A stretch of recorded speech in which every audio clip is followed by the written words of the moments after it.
This is Pat Boone, host of the Inner Strengths Foundry podcast. I believe we are all fearfully and wonderfully made, and I help husbands, fathers, and providers understand what that means for them so they are more valuable to their friends, family, and organizations. I accomplish this by working through organizations and individuals to build their inner strengths. I've held several positions in the public and private sectors and in leadership positions for the past 17 years. I've owned and operated my own business, and I am also a Christian. I love to learn and have focused my learning around science and psychology, the Bible, and gathering bits of wisdom from my almost quarter century of experience being a husband, father, and provider. I pull from all these areas during this podcast and in my life coaching practice. The Inner Strengths Foundry podcast serves two purposes. One, to help you build your inner strengths by providing knowledge, hope, and perspective. And two, to help me build my inner strengths so I can be even more effective to you. Today we're going to cover truth. We're going to differentiate between reality and truth. We're going to review 3 truth perspectives from philosophy. And we're going to explore applying the use of these perspectives to a real life situation. So let's dive in to truth. I was the first one up most school days, so I could shower and make sure I had lots of hot water. One morning when I was around 10 years old, racing to the bathroom, I noticed Dad had left a bowl on the coffee table in the living room with half a dozen of our favorite treats, Whoppers, those chocolate-coated malt balls. I couldn't stop thinking about them in the shower. After I dried off and dressed myself, I tiptoed back to the living room and snatched a ball and popped it in my mouth. Oh, it was so good. I went back to the kitchen as I prepared breakfast. I decided to sneak out for another one, and then another one, and another, until the bowl was empty. No big deal. It's just a few candies in the bowl, right? So I continued on with my morning routine. Dad got up, ate breakfast, walked in the living room where I was watching cartoons. He looked at the bowl and he asked, "Where are the Whoppers?" For some reason, I detected trouble brewing, so I lied. I don't know, must have been Tammy or Jody, who were my sisters. When I got home from school later that day, Mom met me at the door. "Your father needs to talk to you when he gets home. Don't go too far." I'll share the rest of my story at the end of the episode. But if we're honest, most of us have been in trouble for lying at some point in our life. If you've ever been hurt by lying, you know the importance of telling the truth. There's a reason why "thou shalt not lie" is one of the commandments, because somebody eventually gets hurt, even if it's the liar. Telling the truth is sometimes hard, especially if there are negative consequences attached to it. But as we will hear today, the truth will ultimately set us free if we let it. So, without further ado, let's dive into truth. First, we need to understand what truth is. How does it differ from reality? Reality refers to the state of things as they exist, including both tangible and intangible elements. It's independent of human perception or interpretation. It encompasses the entirety of what exists, including the physical world, events, and entities. The reality of anything is near limitless. Truth, on the other hand, is generally understood as the correspondence or agreement between a statement or a belief and reality. If a statement accurately reflects the way things are, it is considered true. Truth can only describe reality partially, selectively, and approximately, depending on the perspective, context, and purpose of the truth seeker. Take the sun. A reality statement is that the sun exists, right? But what's the truth about the sun? Well, it's hot, it's bright, it moves around the galaxy, it has gravity, it's 864,000 miles in diameter. I could go on forever naming truths about the sun. And if I had a way to be inside the sun, I'd have a whole new perspective and to be able to share more truths about the sun. So do you understand that truth statements are partial? The point is, reality is complex, dynamic, and infinite, while truth is simple, static, and finite. So why do we need to understand the distinction between reality and truth? There's 4 reasons I'm going to share.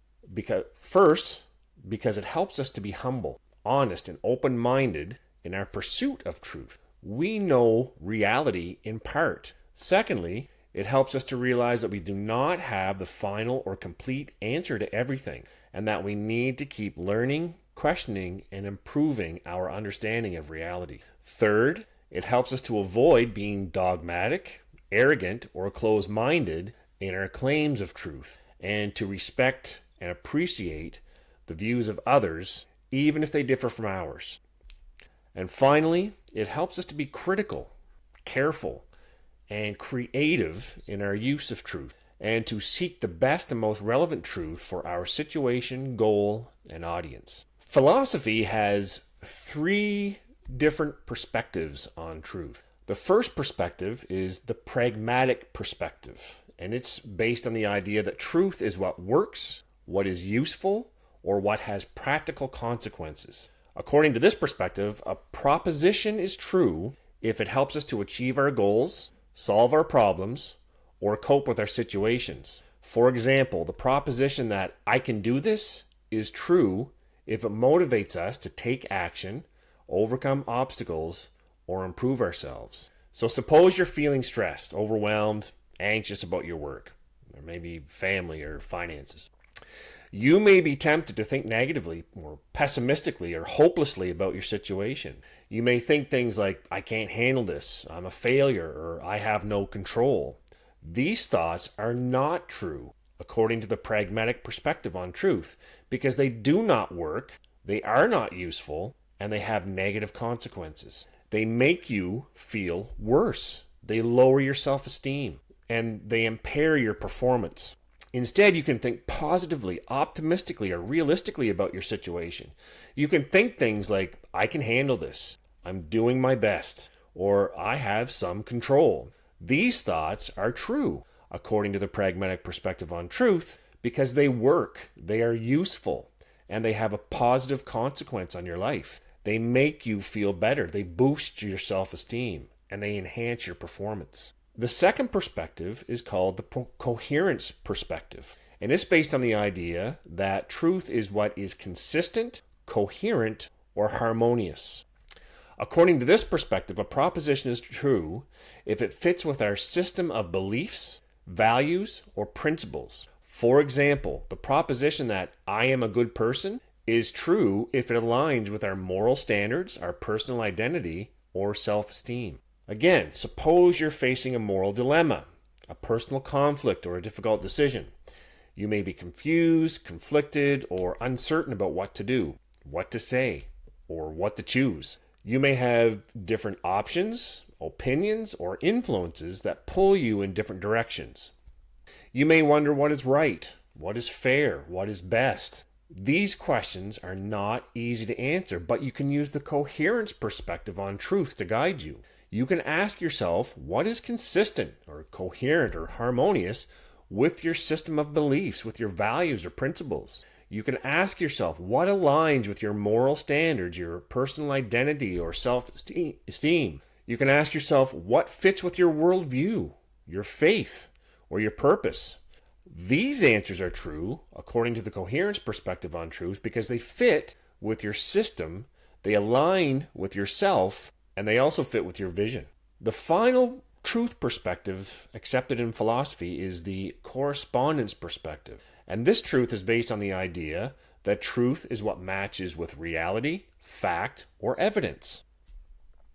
According to this perspective, a proposition is true if it corresponds to the way things are, as verified by observation, or measurement, or logic. For example, the proposition that I am responsible for my actions is true if it reflects the causal relationship between our choices and their consequences. Suppose you're curious, or maybe you're interested or passionate about something. You may want to learn, explore, or discover more about it. You may have questions, hypotheses, or theories that you want to test, verify, or prove. You may have facts, data, or evidence that you want to analyze, interpret, or explain. You may have claims, arguments, or conclusions that you want to support. You can use the correspondence perspective on truth to help you. You can compare your statements or beliefs with reality, fact, or evidence. These methods are true according to the correspondence perspective on truth because they correspond to reality.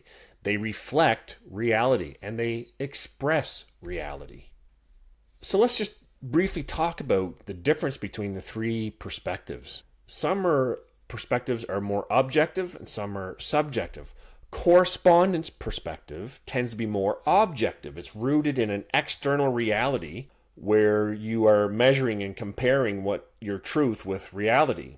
Coherence and pragmatism is a little bit more subjective. They emphasize internal consistency and practical consequences, respectively. And in terms of flexibility, pragmatism, or the pragmatic perspective, is often more flexible. It's adapting to different contexts and evolving circumstances, while correspondence and coherence can seem a little more rigid in their criteria.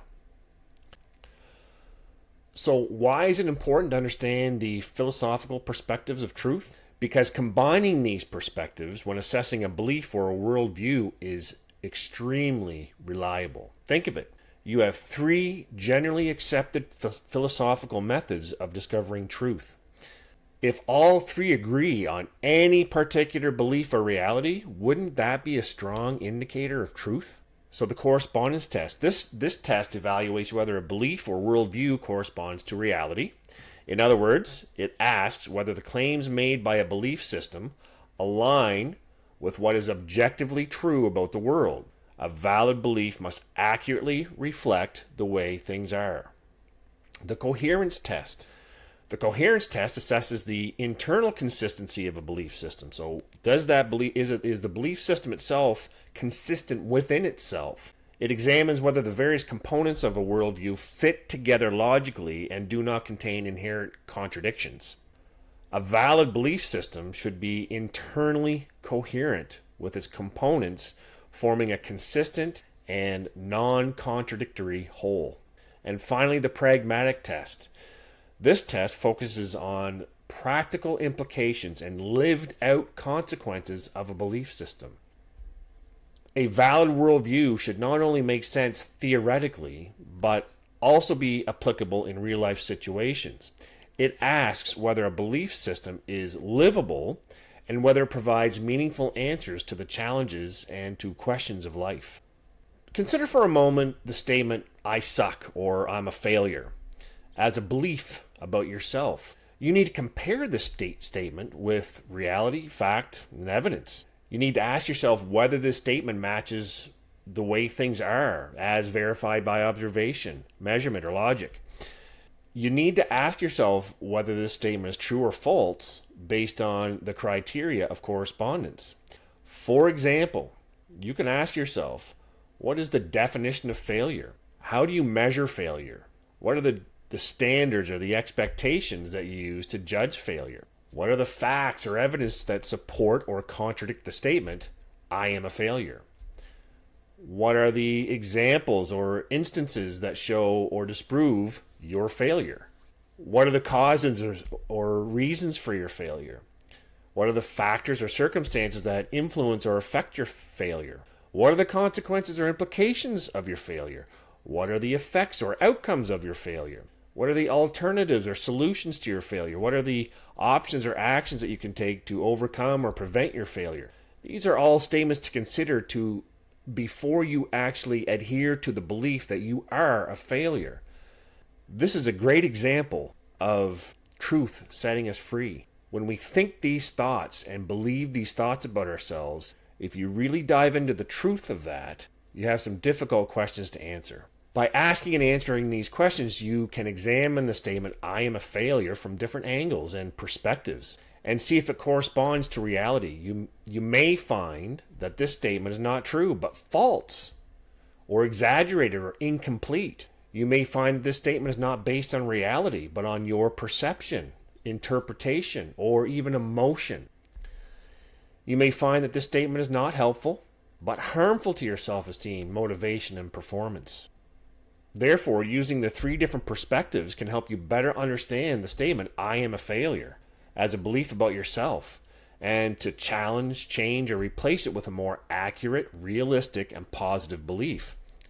This can help you cultivate your inner strengths as you will be able to face reality, accept responsibility, and learn from experience.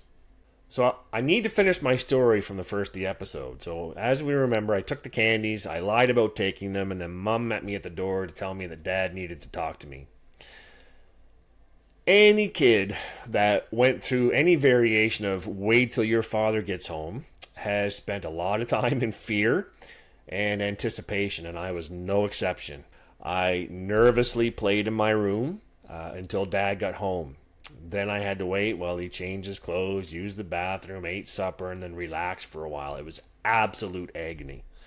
Finally, he called my name from the foot of the steps. Patrick, come down here. I slowly made my way down the steps, my sweaty palms sliding down the rail. Tears began to form in the corner of my eyes. I got down to Dad. He looked at me and he says, I talked to your sisters, who both denied eating the chocolate. Neither one of them even saw the candy in the bowl when they come downstairs. Why did you lie to me? Tears streamed down my cheeks. I don't know, I whispered. An eternity of silence. He just stared. A father myself now, I can imagine his disappointment, but also the pain he saw in my face. And then he spoke. Don't do it again. I want you to go to your room and think about what you did. And that was the worst punishment to give me, because that is exactly what I did. I agonized over the lie. I agonized over disappointing my parents. Blaming my sisters didn't really bother me, though, which is probably why they beat me so much. But at the end of the day, the consequences for my lie or my non-truth could have been a lot worse. And my father had mercy on me. And I think we can also experience some form of that as well. Well, there's a ton more I could share about truth, but it's time to wrap up today's episode. So first, let's review the key points. We differentiated reality from truth. Reality represents an object or belief fully and infinitely, where truth is a statement that accurately describes a portion of that reality and is based on perspective. We also reviewed the importance of making that distinction. Secondly, we reviewed 3 truth perspectives: correspondence, coherence, and pragmatism, each approaching truth differently, yet providing a sound basis to discover truth in the right context. We discussed the importance of understanding all 3 and using the 3 perspectives to assess our beliefs. Finally, we explored applying the use of the perspectives to a real-life situation that men often find themselves in, and provided a logical way to fully understand if there is truth to the statement, I am a failure. So thank you so much for taking the time out of your day to listen to me. I hope you found this episode helpful. I know it was eye-opening for me as I researched it.